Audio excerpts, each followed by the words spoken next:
నేను ఈ సమ్మర్‌లో మ్యాంగోస్‌తో చూసినన్ని రెసిపీస్ ఏ ఇయర్‌లో చూడలేదండి. ఇన్‌స్టాగ్రామ్ ఓపెన్ చేస్తే రకరకాల రెసిపీస్ కొన్నైతే తినగలుగుతామా అని అనిపించేలాగా ఉంటది.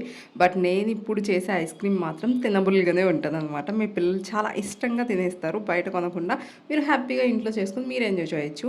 ఫస్ట్ ఏం చేయాలంటే కొంచెం పండిన మ్యాంగోని తీసుకొని దాంట్లో milk made, sugar, milk and cashews add చేశాను కొంచెం థిక్నెస్ కోసం అనమాట. సో ఇంత క్రీమీ టెక్స్చర్ వస్తుంది.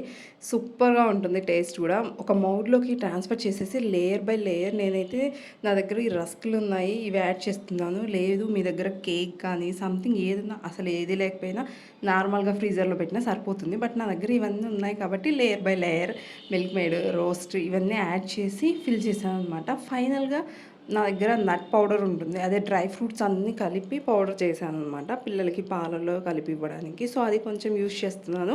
పైన క్యాష్యూస్‌తో డెకరేట్ చేస్తున్నాను. మీరు ఇవన్నీ చేయకపోయినా నార్మల్‌గా చేసి డీప్ ఫ్రీజర్‌లో పెట్టినా తింటే టేస్ట్ సూపర్ ఉంటుంది. ఐస్ క్రీమ్ నచ్చితే సబ్స్క్రైబ్ చేయరు.